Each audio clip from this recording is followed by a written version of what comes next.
Is there such thing as a compassionate God who listens to us and gives us what we ask for, even if we don't vibrate sometimes with our desire, or if we are really on our own 100% responsible? In other words, do we have to be happy in order to be happy to begin with? Or can we ask for help when we can't find a thought that makes us feel better?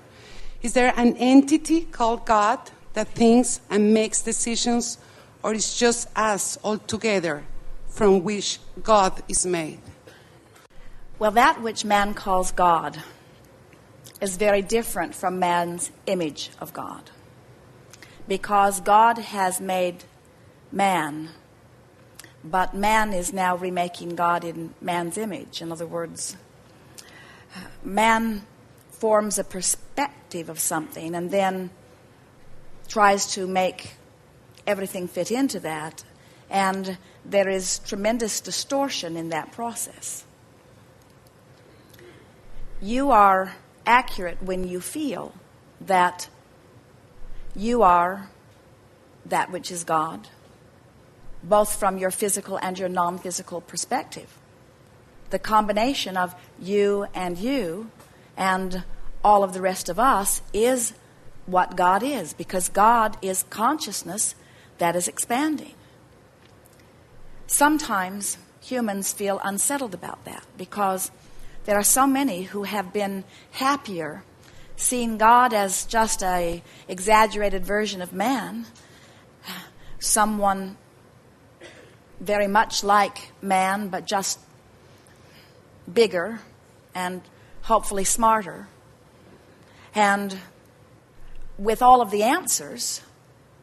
And so in the process of making that image of God, man has subverted his own image of self. In other words, he has humbled himself by making this distinction of this superior God, which makes him the inferior mortal.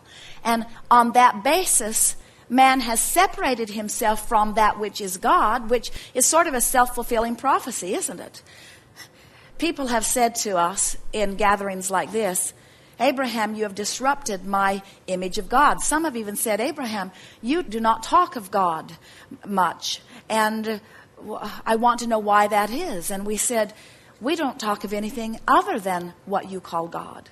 In other words, we are that energy. You are that energy. We are all in this together, but we certainly acknowledge that it is not easy to see the big picture from the physical format. But it is easier and easier to feel the big picture from the physical format. In other words, when you, through your appreciation of another or of a flower, find a vibration that puts you in alignment with that which is source energy, so that you are that energy, when there is no separation between the energy that is God and who you are in that moment, then you have knowledge of that. In other words, under those conditions, you don't question so much. Usually when people are questioning their relationship with God, it's when they have gotten themselves into a vibrational quagmire where they are far vibrationally from the energy that is that. And it's so interesting. Do you know the majority of prayers that are offered from physical humans is from a place of utter disconnection of that which they are hoping to receive? And so man, in his effort to pray and receive guidance, actually enhances his separation between who he really is and the God that he is reaching for.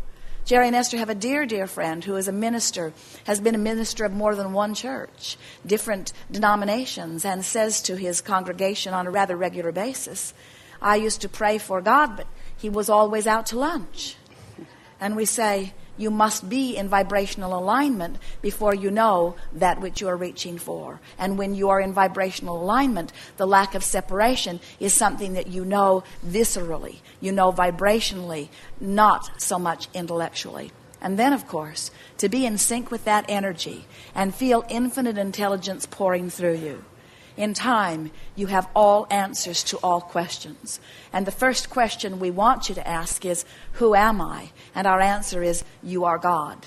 And the next question we want to hear from you is, and how am I doing? And the answer that we want you to hear is, you are doing exceptionally well. You are right on track. And the next question we want you to ask is, how can my life be better? And we say, seek things that feel good to you when you focus upon them. And the next question that we want you to ask is, how am I doing? And the answer is exceptionally well. And the next question we want you to ask is, what will come next? And we say, whatever it is you choose. And the next question that we want you to ask is, well, will you not choose for me? And the answer is, we are choosing with you, but we are not choosing for you. And when you are in vibrational alignment with that which is us, the choices that we make together are those choices that we all intended when you made the decision to come forth into this physical body to begin with.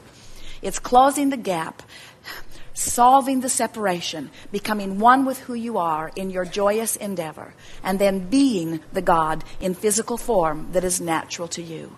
You have glimpses of that as you were translating that book.